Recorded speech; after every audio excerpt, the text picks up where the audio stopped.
Hey everybody, and welcome to The Void, a show dedicated to filling the void between being an employee and becoming self-employed. Most people refer to starting your own company as taking the leap, as if they're blindly jumping off a cliff and into the unknown.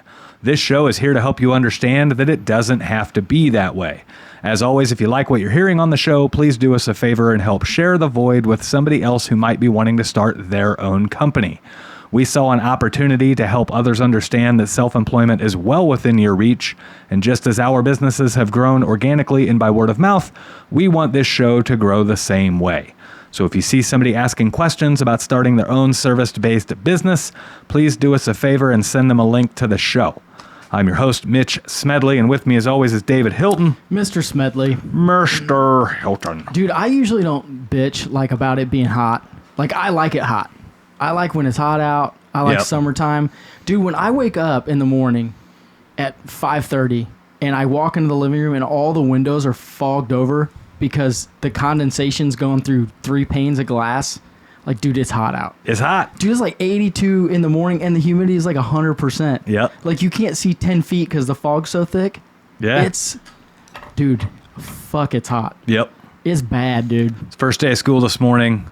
And we're waiting for the bus to come down the street. Couldn't even see halfway down the street. It was so foggy. Dude, fog in August, late August. Dude, that means it's raining, but it's not reaching the ground. Yeah. It's trying to rain, but then it's just hovering there where you can breathe it in. Yeah. You walk 5 steps and you're like, man. All right, so real talk though. Oh, it's awful. Do you believe in heat index?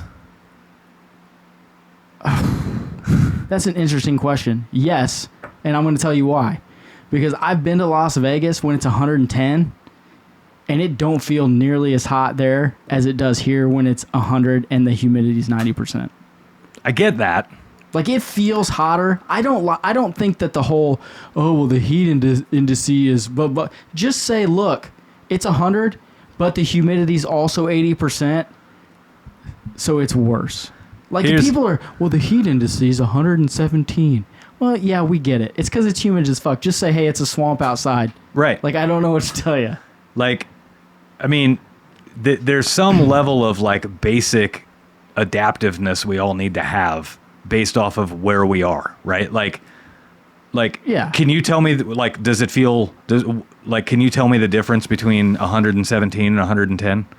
No. When it's over 100, no. Right. I can't. But I can tell you the difference between 100 and 117 if the humidity's 0 versus 85%. Right. I can feel that. Right. But, here's the thing is, the news and the fucking followers of the world that can't make a decision for themselves, they're all chasing the highest number. They're all chasing the drama. Right. They're all chasing the clicks and the drama and the bullshit and the crybaby crap. Yeah, I'm gonna take, I'm gonna take a photo of my car thermometer that shows 107. Yeah. And then as I'm posting the photo on Facebook, it says 108. Let me delete that photo. Let me update it to a new photo because 108's worse. You know what's so fucked up is people, they have all these problems, real problems, right? They can't pay their bills, they got real problems, and the shit they get hung up on is stuff like that. Yeah. And they literally waste 3 hours a day worrying about stupid shit that don't fucking matter. That's the real problem. And then it's you get the, man.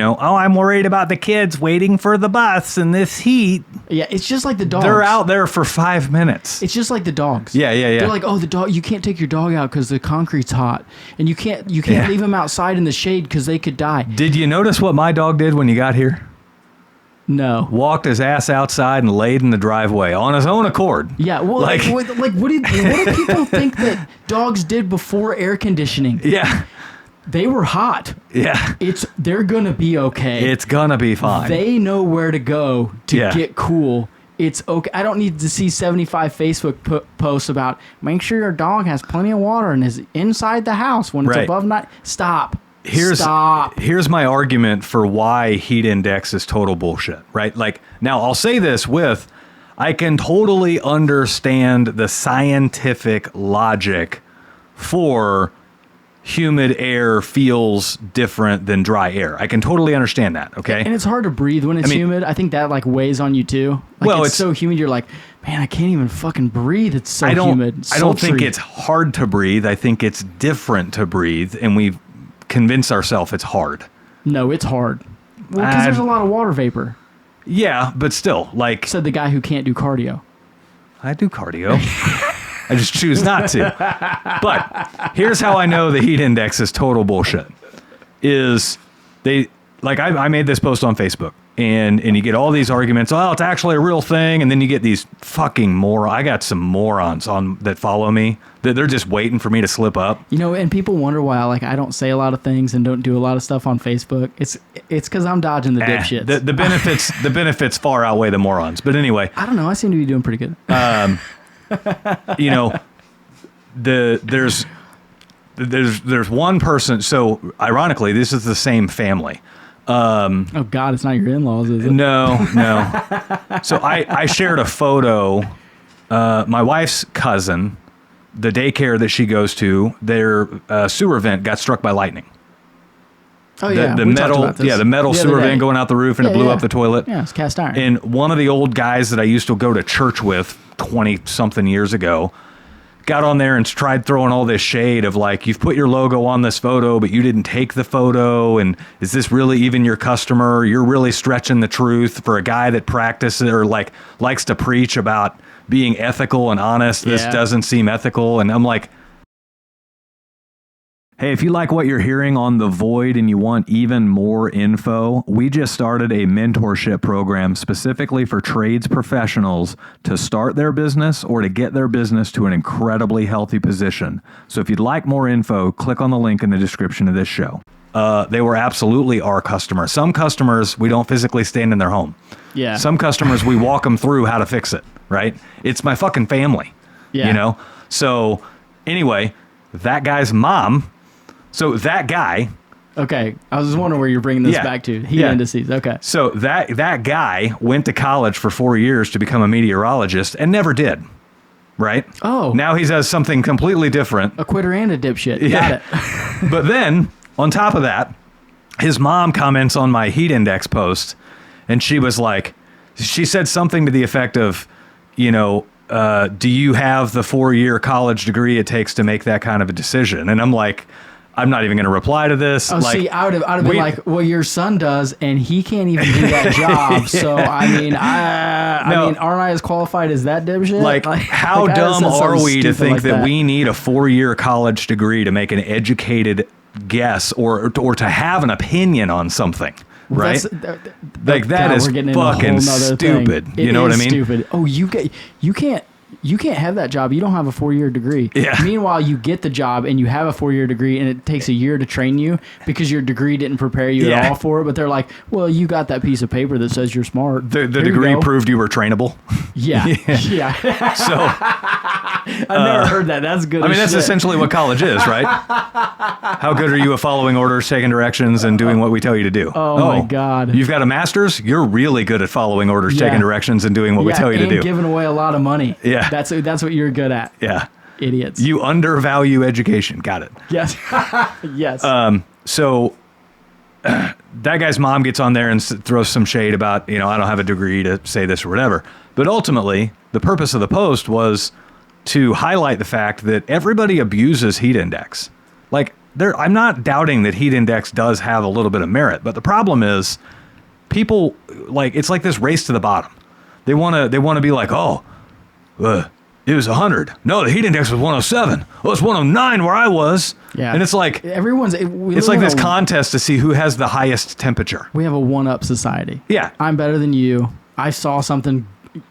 I don't... Yeah. You know what's really weird is I've thought about that. I didn't know this is where this conversation was going. I've thought about that a lot, like the one-upper mentality.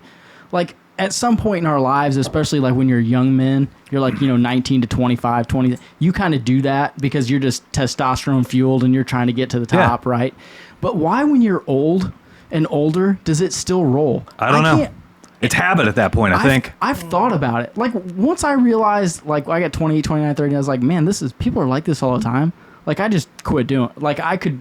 Yeah. Grew out of it, right? Yeah. But it's like you see 50-year-old people doing it all the time. Yep. It's just like, well, I got golf ball size over here. I got pea-sized hail over here. It's just, it's all the time. Oh, you had a... How much rain did you get? I got an inch. I got an inch and a quarter. You had a 68 CUDA. I had a 68 CUDA, but it had a 3... Whatever. Yeah. It's just like everyone had to have... I don't understand. Like, I can't wrap my mind around where that even comes from. I don't know. I can't figure it out. I've tried. I've thought about it a lot, and it just... like, I can't make any sense of it. Honestly, no sense to me. I think where it comes from is a lack of discipline, and so people try to low self-esteem. Maybe they have low self-esteem, and so this is like one of the only wins they can have is they're going to make up some fib or exaggerate something so they can one up somebody. You know what? It's no different than the guy. Maybe it is self-esteem. It's no different than the guy who catches a fish, but instead of holding it like this, holds it way out. He holds it like this so it looks bigger. Yeah, it's that same thing. Yeah. So he's got low self-esteem. Yeah. And he's not proud of where he is or what he's doing, and so he has to embellish it and one up somebody. Or maybe not satisfied where he's at. Right. If you're like That's very interesting. If you're a one-upper, eventually you're not going to have any friends. Like I basically just God damn it, I only have 2 friends. Does that unfollow mean I'm a anybody. one-upper? Well, because like literally, it's like you have a conversation with someone. We're like, man, I had a long day. I worked 8 hours. Well, I worked 10 hours. Like, you don't want to talk to a person like that. Yeah. Like, No, every you day. don't. Right. No. Like, and everyone catches themselves doing it. Like, So- oh man, yeah, I feel your pain. I worked a long day too, buddy. So here's how I know heat indices is total bullshit. Is because when you have heat indices that actually has maybe some scientific merit to it, okay, then the media loves the fact that now they can show a higher number, right? It's 100, but it feels like 112, Yeah. right? So they love that. And then what happens when winter comes around? Oh, it's wind chill time. Well, it's wind chill time, Yeah. right? And now we totally make, like, wind chill is 100% fucking made up. First right? off, that is not... I am going to defend heat indices and wind chill right here for 2 minutes. The only real scientific thing about heat indice is when humidity's high outside, your body cannot evaporate sweat, Right. so you don't cool off. Right. So technically, it does feel hotter. I mean, I get it. That's what I'm saying. I'm throwing Heat the facts indice, out. yes. Wind chill. If it's 25, dude, I experience this every year. If it's 25 outside and I go hunting and I'm sitting in the stand and the wind's not blowing, I'm fine. If the wind's blowing 10 or 15, I'm losing my shit. Head game. No, it's not head game. The wind is removing heat from your body. We need better gear. If that's the It's case. removing heat from your body. But here's the thing. Have you ever watched them modify heat index with wind? Heat index, if wind has the ability to remove heat from your body, and wind has the ability to make it feel less warm than it is. Do you think that they take wind into effect if heat Fuck indices? no, they don't, because that would drag the number down. That's what I'm saying. They completely go 180 degrees different directions. Okay, we can't use humidity to modify the temperature in the winter because it's dry, so let's use the wind. And then whenever summer comes around, we're going to forget the wind. The wind doesn't exist. Yeah. It doesn't matter how windy it is. It's humidity and it's temperature. Right? I agree with you 100%. So like I was saying, like when it's 25, so if it's 10 out and it had just snowed and there's no wind and there's 8 inches of snow on the ground, it feels warmer because the humidity's higher. But you're right. They don't say anything about that. I don't know. I'm just saying that a lot of people are way abusing all of that shit. I agree with all of that stuff. I would like to add one thing. It's very weird to me that you're so pumped up about it. Well, the reason I'm pumped up about it is because I hate it when people make excuses for anything. I hate it when people make excuses for lack of performance. I hate it when people make excuses, especially absolute bullshit excuses for why they can't do something, right? And you'll get people that are like... This is a trigger. This is a trigger for Mitch? Could be. Oh, we're learning something about Right? Mitch today on Could be like, well, Dave's therapy session. Like it's one thing to like try to do excavation when it's 0 degrees outside because the ground is like frozen and the machines can't dig it. First off, right? I don't want to buy that. I don't. The lowest I've ever seen frost in our area is 8 inches, and a fucking backhoe can pull that out. So that's bullshit. A backhoe can. I will give you this: when it's below like 10, none of that diesel equipment should be running. Right.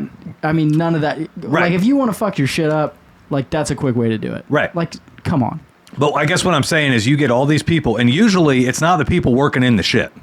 It's usually somebody not working in the shit that's trying to get the people working in the shit out of it for some fucking reason. I don't know why. It's because they feel bad that they're inside and it's warm and they're guilty. Yes. They feel guilty about stuff. Exactly. I say thank you. Get me out of the shit.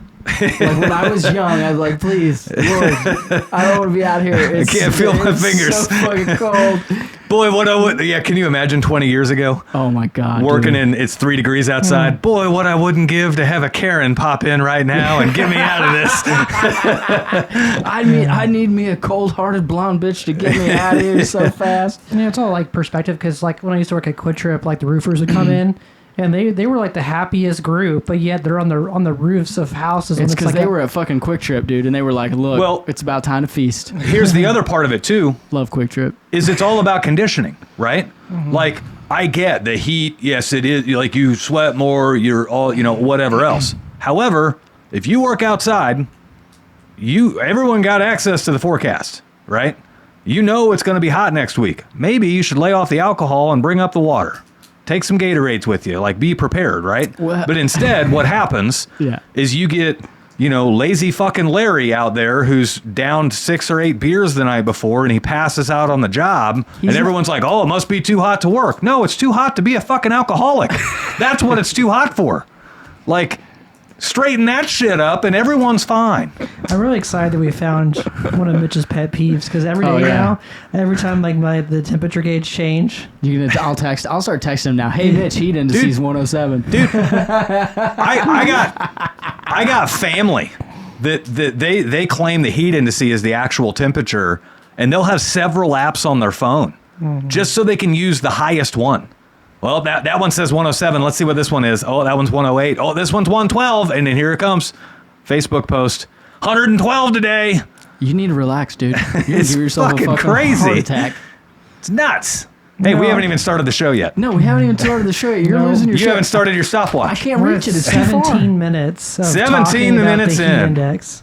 That's all right. Most of the people listening to the show are working in the heat. They understand. Plus They get 17. Yeah. Except for Okay. fucking George Diaz. God damn, that guy. At the event, we're going to talk about the event. Yeah. So at the meet and greet, it was probably 95, 96. We're in the shade playing golf, right? And I'm like, man, it's hot. It's been hot. He looks at me with a straight face, and he's like, dude, it's nice out. Mm-hmm. Yeah. Like, that's what he says to me. I was like, dude, Well, it's it's from hot. Louisiana. Yeah, it's from Louisiana, where it's 110% humidity all the time. He's like, no, dude, it's nice out. Yeah. I was Now like, here's you crazy son of a bitch. Let's go right back to the heat index thing. They ain't stopping work in Louisiana. That's fucking normal. No, yeah. Right? They just keep rolling. He's like, man, it's But nice we get out. hot here, and all of a sudden we got a baby, everybody. Oh, it's hot for 4 or 5 days. Dude, let it go. You've seen Let those it go. those like Russians that are like -30 and like no shirt on. Yeah, it's because they're just used to it. They're just Yeah. used to it. Where do you live, Siberia? I'm fine. Yeah. No shirt, it's negative Give 10. me a fur hat. I'm fine. Bottles in the heat. Yeah. Just gloves and a fur hat. Right. Oh my God. All right, so we had a show in the bank after our big event. That was the Daniel from Field Pulse show. So it's been a week and a half since our event. Yes. We're going to give a debrief, A debrief? a download for those that didn't go. For those that didn't go we sold, I don't even remember the count on the tickets, but we had like 6 or 7 people not show up that bought tickets. Yeah. You guys missed out. Yeah. And hey, guess what else? You're not getting a fucking refund either. There were 60 people there. Yeah. Close And to. Yeah. I have not heard, and this is unbiased, because we asked for feedback, and props to Andrew Powell from State Line Door and Lift. He wrote us a monologue of feedback, which was awesome. We talked about that before he left. We were talking. He's like, "Hey man, I don't want to be like a dick, but I took a bunch of notes for you guys, and I was gonna send them." I said, "Fucking send them, dude." Yeah, please do. What do we talk about on the show? All the Literally, time? what If did we you just can't- talk about 2 weeks ago? Feedback is a gift. You can't get better unless you know the areas that you're lacking. Right. And sometimes it's hard to be on the outside looking in. Yeah. I mean, they were great. Andrew took time out of his day. Yeah. And wrote it down and shared it to us in a Google file. Like, After he bought a ticket yeah. and spent his own time doing it and then sent it to us. And it was very detailed. And It was openly really good. in his feedback said he easily would have paid 2 or 3 times the amount.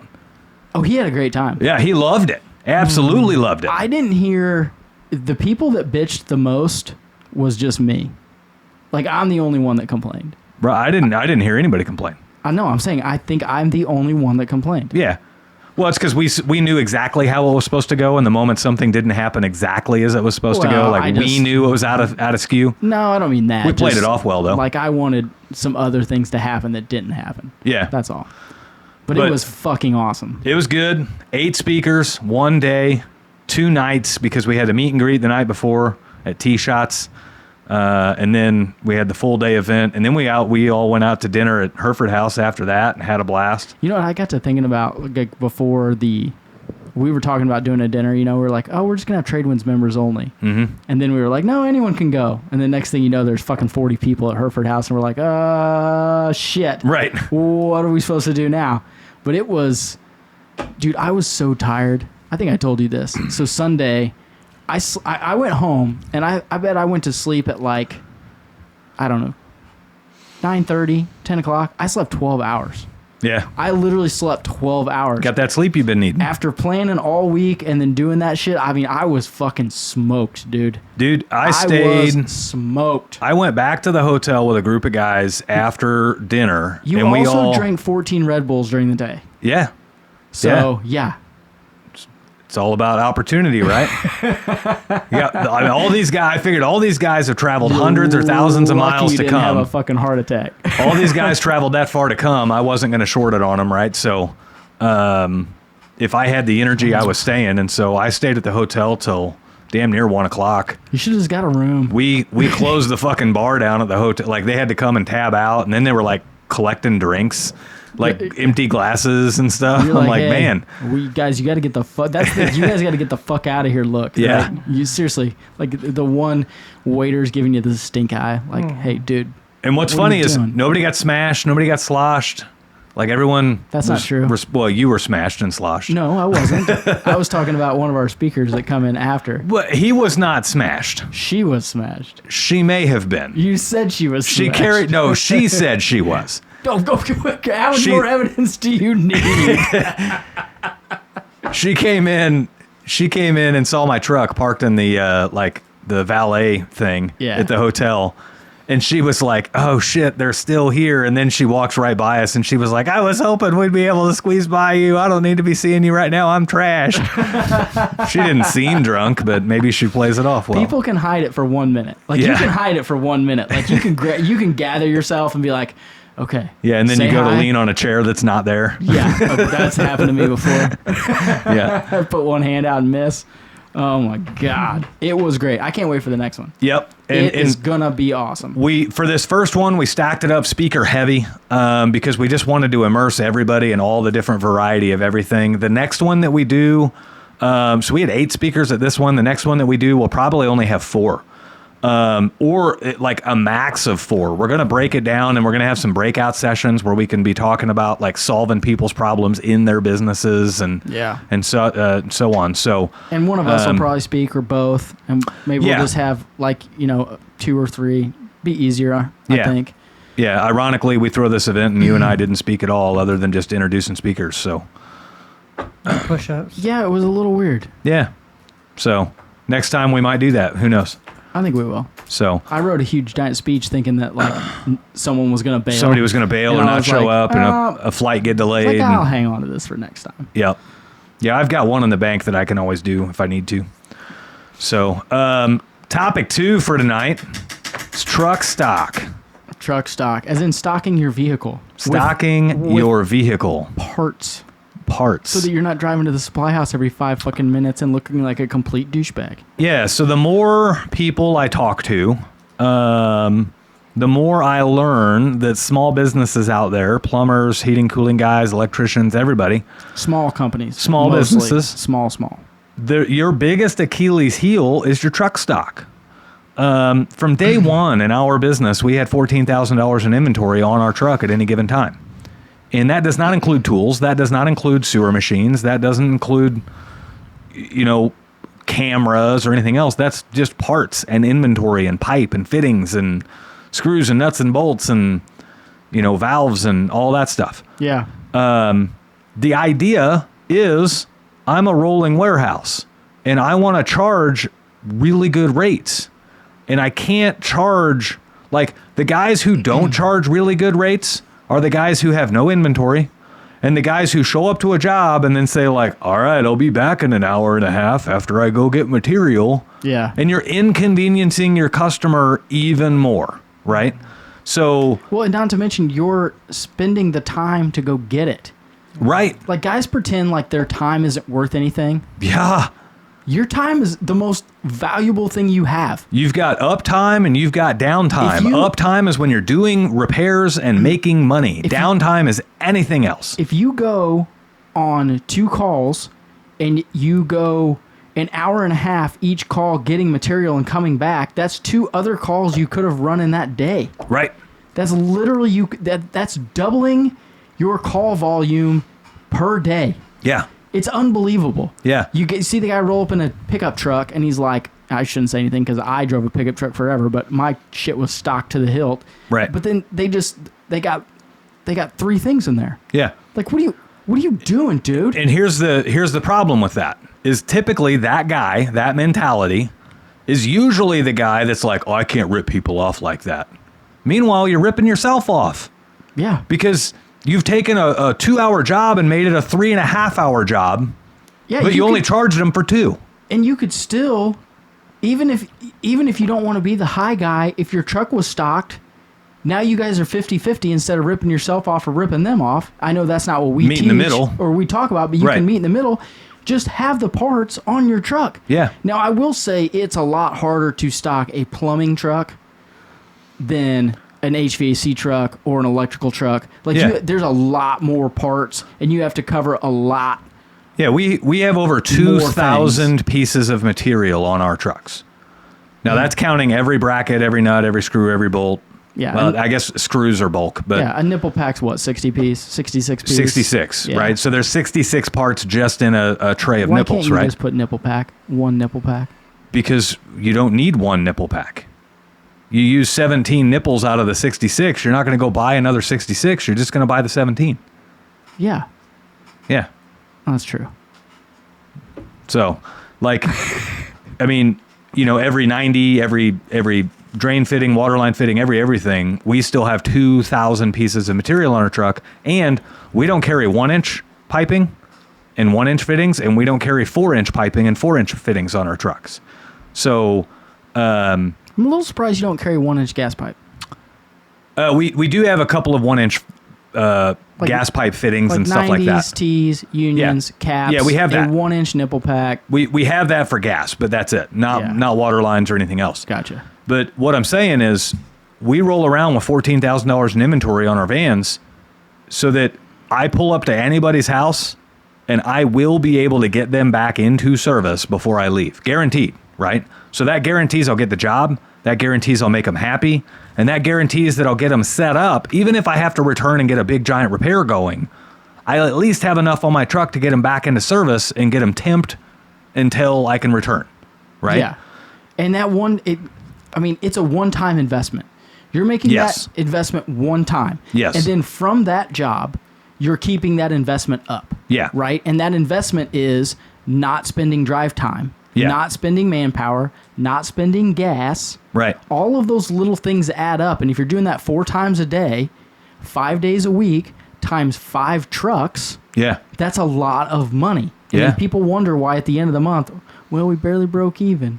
Yeah. Well, maybe it's because You spent $300 extra dollars in fuel, and you spent, $500 extra in labor, and you spent, you lost 1,000 hours worth or 100 hours worth of doing jobs Well, and here's the bigger that killer. you couldn't do. If you're a one-man shop, you're not really paying labor, right? Well, it depends on how you're doing it, but yeah. You're just taking what's rewarded, right? So Yeah. if you're a one-man shop, it's easy to overlook this.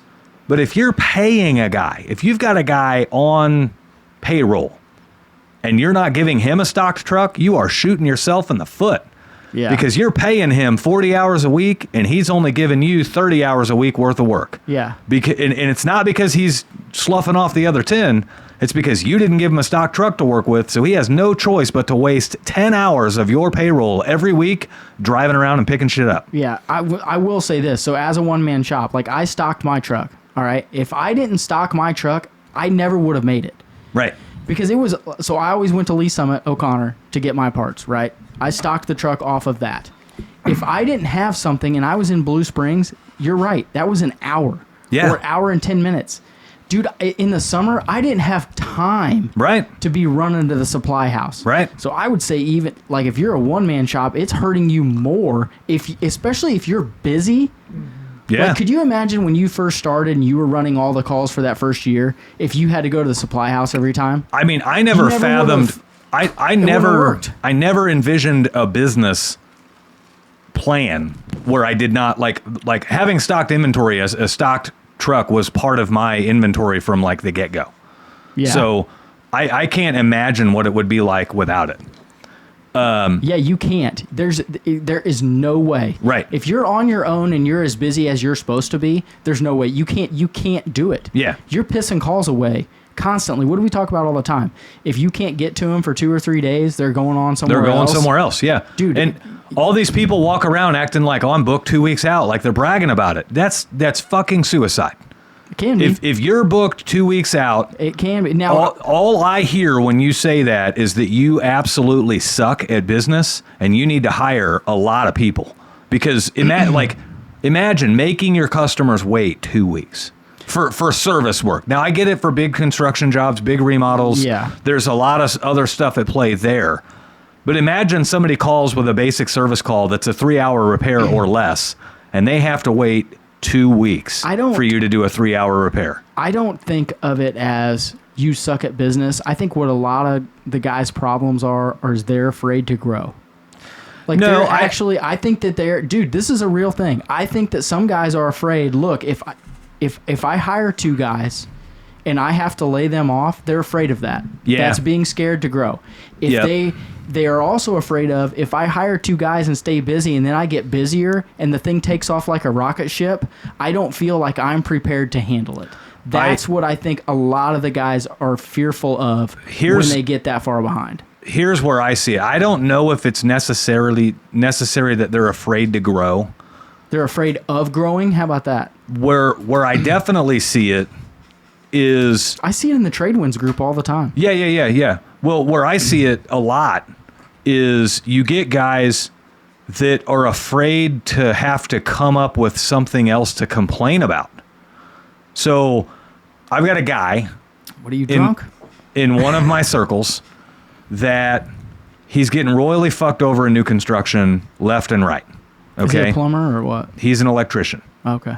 And he's getting royally fucked over in new construction all the time. All he does is bitch about how the contractors...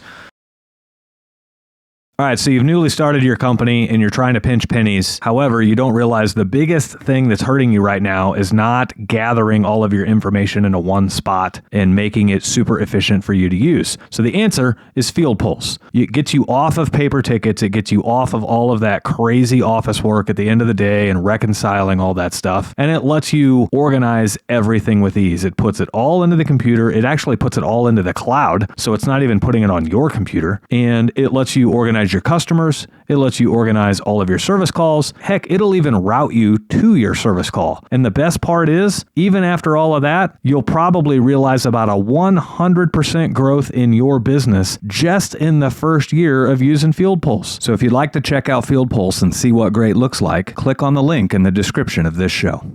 You know, beat him down on price, and they want him there yesterday, and the job's never even ready when he gets there, and he's wasting all these trips, and his profit margins are horrible, and don't do their work. They don't pay their bills when he gets done, right? And so, like, for 3 months now, in these circles, I've told the guy, stop doing new construction. Stop it right now. Do not set foot on another new construction job. Yeah. Don't even do it, right? It's like the McDonald's of the trades world. Or not. No, don't do it. Just find better builders. No, it's just simply don't do it, right? Like, he's in the same conversation. He talks about, I can go do a panel swap in a service call and make $2,000. which I won't make $2,000 unless I work for 5 days on a new construction job. Like, dude, if you're only making $2,000 I get it. profit on a new house right now, dude, I know. does he live around here? Yes. Okay. Yeah. But here's the thing. He's brought this up. How is he not? I don't understand. Right now, you can't get guys to do anything. Here's the thing, though. He's brought this up 3 months in a row. Yeah. He hasn't changed a thing. Yeah. Right? Scared and so to change. he's honestly, for him, what I think is he's like, he wants something to complain about. He wants something that he's comfortable. Like, everybody needs something they're comfortable with bitching about, right? That one thing that they can always count on fucking up. And I'm afraid that if he, like, I think he's afraid that if he cans new construction, then he's not going to have anything to complain about. I think he's afraid of success. Could be. I think that people like to have something to complain about, but I don't think that they will sacrifice their personal success to do that. Yeah. I do think in my heart that people are afraid to be successful because they don't know how to handle it when they get there. They don't know how to handle the growth. They don't know what to do, and they're scared. Yeah. Dude, personally, and like for me, that's something I struggle with all the time. Yeah. Like, literally, I shouldn't bring this up, but I'm going to. Like, I'm afraid. I shouldn't say afraid. I am so comfortable running myself to death all the time that I don't know how I will handle success without that happening. You know what I mean? Because I know exactly what you mean. Because it's so ingrained in me to work as hard as I can and run myself to death that I'm used to it at this point. And when a big change comes along for someone and they've been doing it for 20 years, it's not necessarily that it's scary. It's that it's just you're uncomfortable because you don't know how you're going to handle it. Here's you know what I mean? Here's Does where that all make sense? Yeah, here's where all that's rooted from. We're convinced as a society that becoming successful is incredibly hard work. And so we've convinced ourselves that we have to go through hard work in order to be successful, that we do it so hard that we forget or we turn a blind eye to the easy path to success, right? And so we choose the hard path, not because it's the right path, but because we've told ourselves the hard path is the way to success, right? And in most forms, yes, the hard path is the right way to success. However, we develop this self-image about ourselves that I have to go work my dick in the dirt to become successful, so much so that we totally miss the opportunities to become a little bit more efficient and maybe not work my dick in the dirt, right? Like, your self-image is what guides your success. And you will never outperform your own self-image, ever. Right? No, so if it's impossible, right? Well, if your self-image is that I will bust my ass every day and work my dick to the bone until I'm dick and bone a lot in this monologue. Well, Is it leg day for that? if your self-image is that I have to work myself to death in order to become successful, then you'll never find the easier path. You'll never learn to delegate. You'll never learn to build a team around you that can do the work with you. You'll never learn to hire people that can add to your ability. You'll never learn any of that because you've convinced yourself that success only comes from working my dick in the dirt, right? Yeah, because a different way to think about that is you've basically trained yourself into that position, right? And it's just it's become who you are, right? Like, and so I have the ability to look at myself and be like, okay, look, that's not who you have to be to get here. Right. But you still have to be able to overcome that. Right. And I think a lot of guys, they struggle with that. Like, how do I train myself into getting to that next level? And how do I retrain my mind to make myself realize I don't have to do all of that? You know what I mean? Like, for me, it's just a lot of like just thinking and realizing. Like, I like to think about, okay, look, you've done the hard work. It's weird. I posted a thing on Facebook about this today, one of the shorts. Yep. Like, I've done the hard work. I'm not going to quit now. You know, I've done the hard work. I've been working this hard for this long. Yeah. I've earned my position that I'm at now. Right. Right? By working hard. That doesn't mean I have to continue to try to kill myself. Right. Now I know I can use my brain and my expertise and all of that to get to that next level, right? Yeah. And I think guys have a hard time of convincing themselves of that or explaining it to themselves or understanding exactly where they're at. Well, or how they got there, even sometimes. Would you agree that most people operate out of fear? Most of their decisions they make are fear-based. I'd say more than half. I'd say most people, I would say 75% of people operate 75% of the time out of fear. Right. So, I mean, I will say that because let's be honest, fear is and I think I know where you're going with this because I saw the same thing I think you did.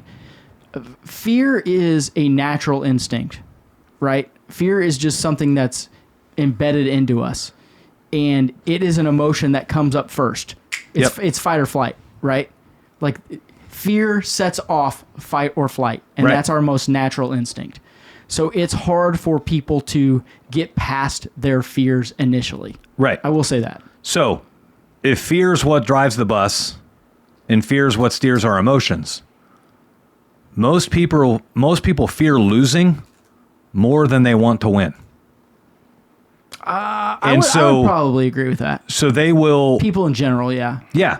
So they will make decisions simply... Based out of fear. Simply to prevent loss instead of to push themselves towards winning. Now, keep in mind, if you don't lose, it doesn't mean you won, right? And now in athletics and sports, We're not talking about sports. Yeah, in athletics or sports, you either win or lose, right? Yeah. But in the game of life, you have loss, you have average, and you have winning. And there are a lot of people that will make decisions just to prevent themselves from getting into the loss category and to put themselves right into the average category. Well, you know what I fear? I fear not being wildly successful. And I let my fear of not being wildly successful drive me every day. I would say that a lot of people, the reason that they don't push themselves to be successful is because that in itself is fear. It can be. You realize that, hey, once I get out there and I'm on my own, I've created another level of fear, and people are trying to get away from fear. Well, there's a lot of... That's how I would say that. There's a lot of people who hate on successful people so hard that they don't... Now that, like, they can't... They do that out of low self-esteem. They do. That's what they do. They wish they were there. You see a guy driving an exotic car, and a lot of people... Like, I see a guy driving an exotic car, and I want to go talk to him. I want to learn about what he does. I want to learn about how he leads people. Because that doesn't just happen, right? Well... Yes, it does, but okay, go ahead. I mean, ultimately, you're not going to go buy a $250,000 car, with a normal everyday job. Like, you're going to have a good impact on a lot of people in order to be able to buy a $250,000 car. I was thinking more trust fund kids, inheritance, things like that. How many trust fund kids do you run into? Dude, more than you would think. Not, maybe on Instagram, right? I'm not on Instagram. Or they rented it. I'm not on Instagram. But Dave still does faxing. That's his. Damn right I am. Yeah. Can you send me a facsimile, please? Yeah, I need you to mail me a 5.5 inch floppy disk, bitch. You ever go to the computer store and ask for a 5.5 inch floppy drive? The kids in there just what? What is that? What? Yeah. So ultimately, most people have hated on successful people so long that now they fear being successful, because they know that them and all their buddies hated on those guys for so long. And so with them and all their buddies hating on those guys so long, I don't want to be that guy, right? That's where most people are. Maybe subconsciously. I mean... do you think people actually think that? Yeah. I can't be successful because I've been such a tool that I can't get there? I can't be successul because I've hated on that guy driving the Lamborghini so hard. I don't think people are afraid of being hypocrites. I see that all the time. No. What's funny is they're not afraid of being hypocrites until they're the one driving the Lamborghini, right? I would love to be a hypocrite and driving a Lambo. Right. Now, thankfully, in my life, I don't think I've ever looked down upon anybody driving an exotic car. Well, I mean, I do because they sit so low to the ground. No, I'm envious. Not in your car. You're eye to eye with them. Yeah. Your Civics is the same height. I am like I will say when I see one, like I don't hate on them, but I'm like, man, I wish I had one. Like well, that, you know what I mean? Don't like, get me wrong. Yeah, yeah. Like, man, I want one, right? Now it's for me, it's on my short list. I don't know if it's gonna happen or not. For me, my exotic car is a wake surfing boat. I want a wake surfing boat. No thanks. I'm getting my Ferrari and driving around. I want an exotic that I can pull the whole family around and friends, like a whole nother family too. Yeah, like 2 families worth. Mine's got to be like convertible Ferrari so that I can stick my finger straight up at the top. There you go. As I blow by motherfuckers. So, back on this truck stock thing, we deviated a long way from that. That's on you, dude. That was all you. I know. So, where your truck stock needs to be is that your truck stock needs to be to where you can go 4 days or 5 days without ever seeing a supply house. That's where your truck stock needs to be. And some of you right now are hearing that going, shit. I go 3 times a day. I go 4 times a day. And dude, stop. If you're going, I will say this. If you're working all day and then putting an order in and then picking that up the next day, that's one thing. If you're going once a day to replenish, that's one thing. If it's just you, one-man show, or a few guys. But even at that, that's still a lot. Like, you should be able to go, I would think 2 or 3 days, put in a truck order, stop once a week at the supply house, and load up. Now, like for the plumbers listening, here's the thing that you run into, though. You get all these negative Nancys out there, these fucking tools that want to just disagree with everything, and they're going to say, well, I put in a water heater every day, so I can't stock 4 water heaters on my truck. Well, that's not what we're talking about, dipshits. Get the fuck over yourself on that. Like, man, I don't know if he had coffee or cocaine before the show, but man, he is fired up today. Cocaine and coffee. Actually, making coffee with cocaine, like using it as grounds. Is that possible? And instead of water, I used Red Bull. Yeah. No comment. I saw Mitch drink 17 Red Bulls in one day. It's a little bit of Mexican nose candy. It's all right. I feel like Mitch and I trade places. Like, he's drinking all that, and I'm like, okay, I'll drink a bottle of water before I get the Red Bull. I've already had a gallon of water today, so we're good. No, I haven't had a Red Bull. Back on task. But ultimately, your truck needs to be able to support you for 4 or 5 days without seeing a supply house. Okay? For small parts. That's everything, right? Not water heaters. Well, not large items like water heaters, right? Yeah. Not 4 or 5 days worth of toilets, right? Yeah. And again, the losers are going to listen to this show and be like, well, I put in 2 toilets, so maybe if that happens every day, maybe I need to have 8 toilets on my truck. No. God, like, come on, get a grip on reality here. Like, let's be real. 4 or 5 days worth of service calls. And let's be honest, if you're the type of guy that's taken that position, you're also the type of guy that, like, your best day was replacing 3 toilet flappers. So if that's you, stop listening to the show. First off, stop it. Keep listening to the show. Second off, shameless plug. If you buy the price book on tradewindsconsulting.com, it has a truck inventory stock list on it. Yeah, so it's built in. If you don't know what you need to, and you're a plumber, buy that. Yeah. Put that on your truck. And absolutely. You know what the biggest bullshit part of that fucking price book is? Is now I'm going to have to sit down and do an HVAC one, and I'm going to have to do an electrical one, and they're going to have to be on there. Yeah. It's fucking horse shit. Well, I thought we'd sell 10. I built the plumbing one, so get to work. I thought I'd sell 10, and I was like, no, it won't be a big deal. People will be able. No, I'm gonna have to fucking do it. And frankly, it pisses me off a little bit. Well, it's my fault. It is your fault. You're welcome. I'm thinking about stabbing you in the eye with this fucking pen. So. Now I'm fired up, and I was pretty calm for most of the goddamn show. As Dave was talking about, we did just release a price book on TradeWinds. Shameless plug. If you've ever bought a price book or ever looked at price books for plumbing, most of the time they run $5,000 to $10,000, or they run a couple $100 a month in like leasing fees. And right? You can't change your own parts out. You have to send in an email that says, hey, I want to update this. You don't own anything, right? Yeah. This book is $250 one-time fee. You own the book. We send you a file and you own it. Oh. We also teach you how to modify it to make it perfect for your business. And here in a couple of weeks, we're actually going to do an onboarding call with you to where we will get it into your CRM for you. Hey, this show ended up running wild and crazily long, and so we actually split it up into 2 shows. And so this is going to wrap up show number 1, and we'll see you next week for show number 2. And that's Dave. Love you 2 guys. whiskeys in. I've had 1 vodka. That's Okay, it. 2 vodka. One. One really tall vodka. Whatever. We'll see you guys next week.